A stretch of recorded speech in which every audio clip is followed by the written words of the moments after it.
Y damos la bienvenida a esta hora en el estudio de los desayunos de 24 horas en Quito a Pablo Dávila, coordinador del Comité por la Institucionalización Democrática. Buenos días, doctor. Gracias por acompañarnos. Gracias a usted, Liz, por la invitación. Buenos días.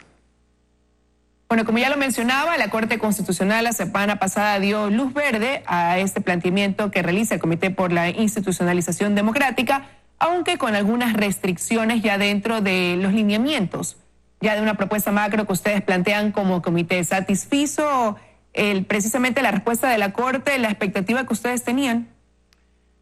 Sin duda, nosotros presentamos la petición a finales del mes de julio, el 24 para ser exactos, y prácticamente un mes después la Corte se ha pronunciado, entendemos después de un análisis profundo como debe ser.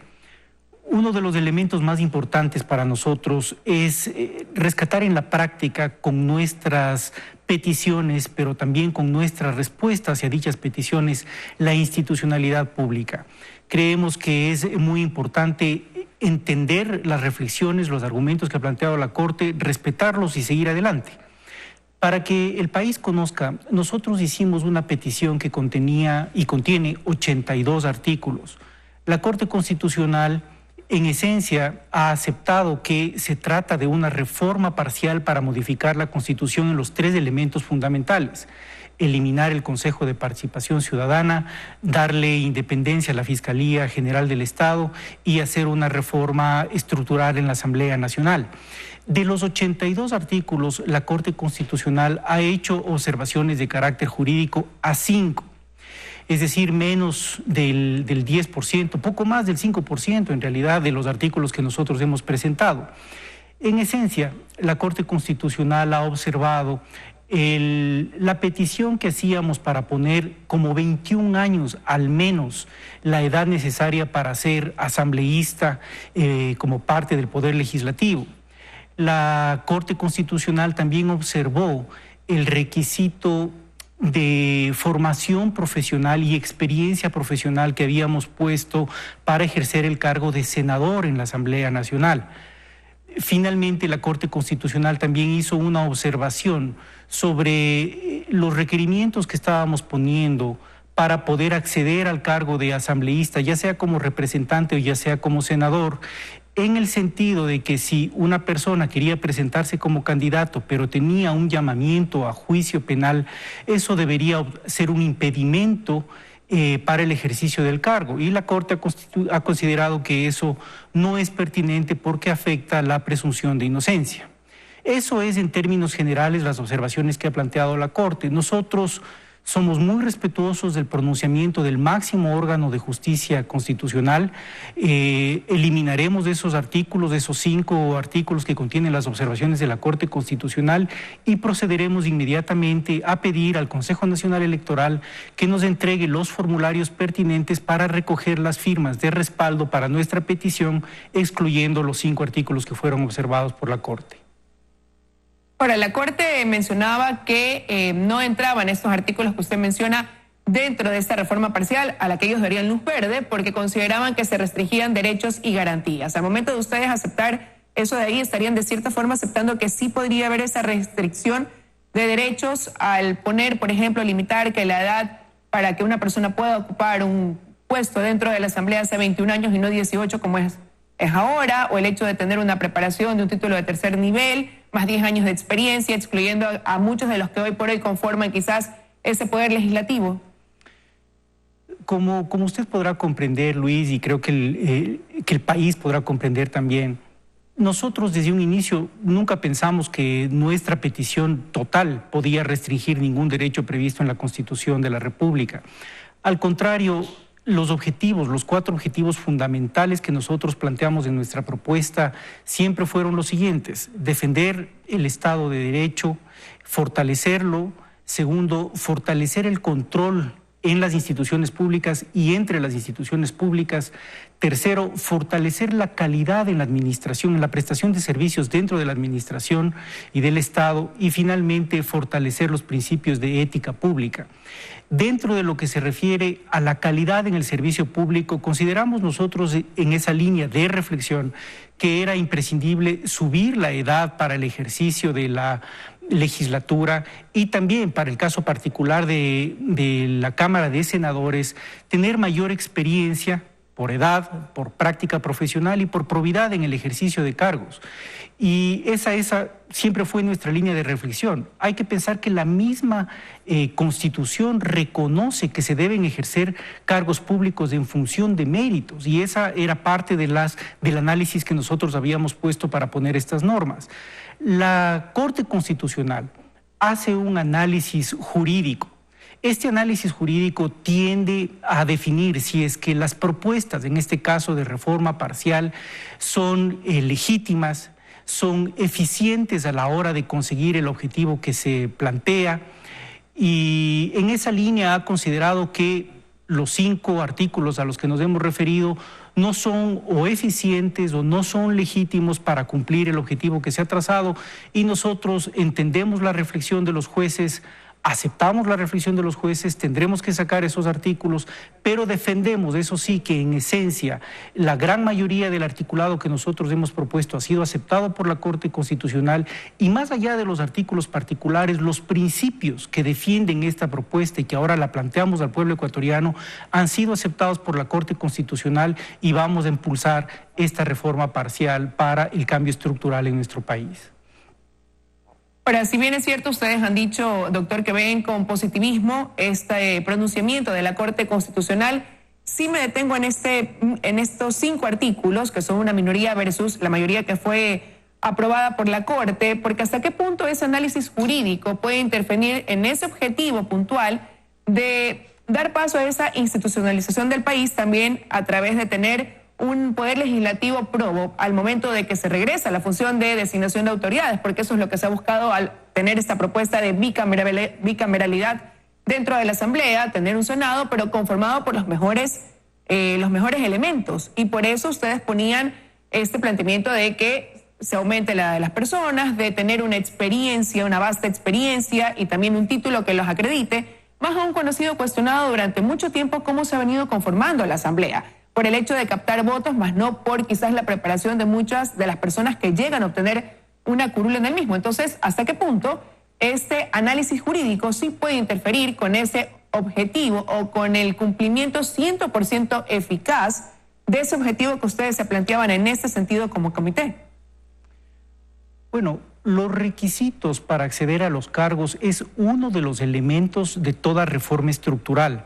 Si nosotros hubiésemos planteado nuestra reforma solamente fundamentada o basada en incrementar los requisitos para el ejercicio de un cargo público, no hubiésemos planteado una reforma precisamente de carácter estructural. Nosotros hemos planteado diferentes elementos adicionales de control, de ética pública, de rendición de cuentas práctica, de tal manera que todos los principios que actualmente están garantizados en la Constitución tengan una viabilidad y tengan una aplicación, para que pasemos de la teoría a la práctica a través de las herramientas particulares que nos permitan precisamente controlar la función y el ejercicio de las funciones, en este caso de los asambleístas. Yo creo que en este punto estamos frente a una reflexión muy profunda, y ya esto es un ganar para la ciudadanía y para el país, Liz. El hecho de que estemos aquí sentados con usted en este momento, reflexionando sobre cuáles deben ser las condiciones necesarias para optimizar el ejercicio de la función pública, ya es un ganar importante, porque estamos discutiendo sobre temas fundamentales. A partir de hoy, la Corte ha abierto la puerta para uno de los debates más trascendentales y más importantes en el Ecuador, que es precisamente cómo fortalecer su institucionalidad pública. Este debate nos va a terminar llevando a discutir sobre cuáles son los elementos fundamentales de la democracia y cómo fortalecer la democracia en nuestro país, su Estado de Derecho, su seguridad jurídica. Son temas que normalmente se pueden venir en cualquier discurso jurídico, que en la práctica trae consigo muchos conceptos difíciles de entender, pero ahora estamos poniendo en práctica precisamente eso: qué requisitos se necesitan, qué condiciones se necesitan para ser un funcionario público. Creo que esto ya es un ganar importante para el país. La Corte nos ha dado una oportunidad enorme para discutir, y ahora es oportunidad de todos los ecuatorianos para actuar, para tomar parte de este debate, para invitar a la academia, para invitar a los líderes de opinión a que ahora seamos parte de esta discusión. Ahora se da paso a ese debate y cómo continúa ya quizás el cumplimiento de ese cronograma, doctor, que tiene como objetivo final llegar a una consulta popular donde se pueda consultar a los ecuatorianos si queremos o no que continúe el Consejo de Participación Ciudadana tal y como está estructurado en funciones, que desaparezca o haya esta posibilidad de replantear sus funciones, o que la postura del comité es la eliminación total del Consejo de Participación Ciudadana y Control Social. Con el pronunciamiento de la Corte, nosotros vamos a comparecer al Consejo Nacional Electoral. Estamos preparando ya una petición que presentaremos el día de mañana, a más tardar, en el Consejo Nacional Electoral, requiriendo los formularios para proceder a recoger las firmas de respaldo pertinente.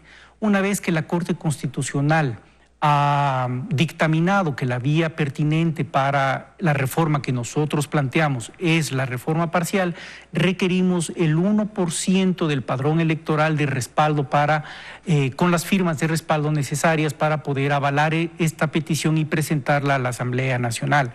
El 1%, entiendo, está alrededor de 135,000 firmas.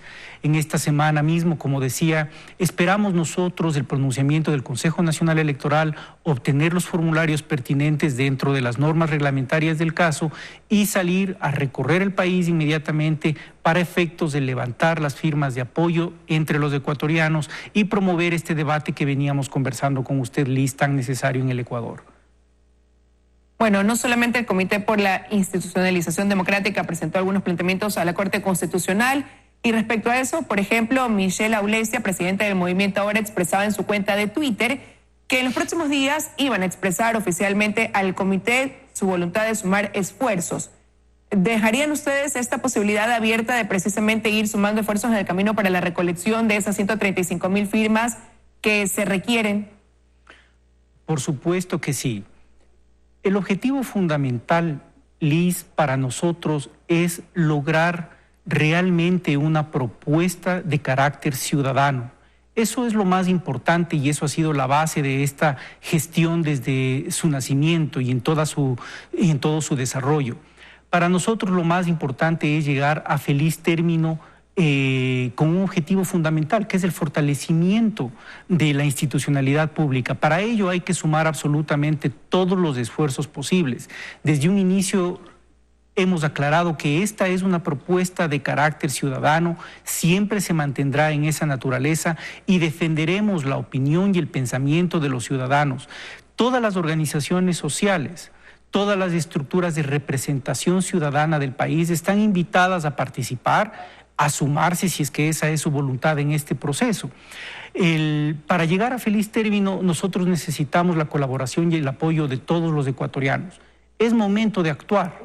Y en esa línea nosotros estamos invitando a todas las organizaciones sociales a sumarse y a involucrarse directamente en la reflexión, discusión y finalmente aprobación de lo que creemos es una propuesta de reforma estructural para nuestro país. Ahora, desde el momento que se creó este comité con ese objetivo de llevar al país a una consulta popular para que se elimine el Consejo de Participación, comenzó la socialización a nivel del país, visitando ya pues algunas provincias, dando a conocer cuál es la razón o el fundamento de esta decisión. Pero sin embargo, hasta hace unos días atrás, quizás ese panorama del Consejo de Participación Ciudadana era uno.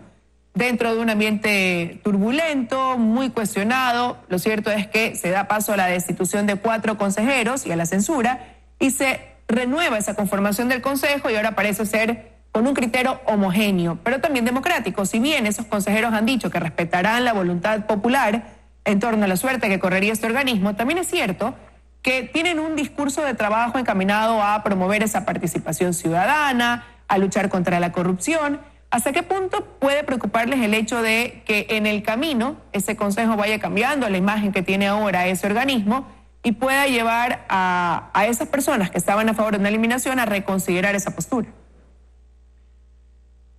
Nosotros siempre hemos mantenido que la eliminación del Consejo es una decisión de orden institucional.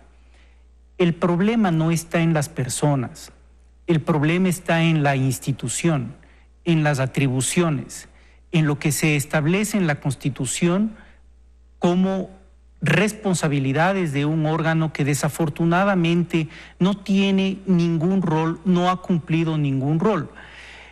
Esto es importante mencionarlo porque yo como ciudadano ecuatoriano realmente celebro que la sensatez haya regresado al Consejo de Participación Ciudadana. Pero una vez más, esto no tiene que ver con las personas, no tiene que ver con el actual presidente o la actual vicepresidenta del Consejo, como tampoco tenía que ver en esencia con la actuación del anterior presidente y la anterior vicepresidenta. Esos eran representantes circunstanciales, como lo son los actuales, como lo fueron en el pasado las distintas autoridades. El Consejo tiene un problema de diseño institucional. Se le ha otorgado a un órgano con 7 personas la capacidad de designar a todas las autoridades de control en el Estado. Eso no puede pasar en el Ecuador, no puede pasar en ningún país que se considere democrático y que defienda principios fundamentales de Estado de Derecho. Es importante que las autoridades, incluyendo las actuales autoridades del Consejo, rijan su comportamiento en función de la Constitución y de la ley. Esa es una obligación, es algo que dejaron de cumplir las autoridades anteriores, por eso fueron sancionadas.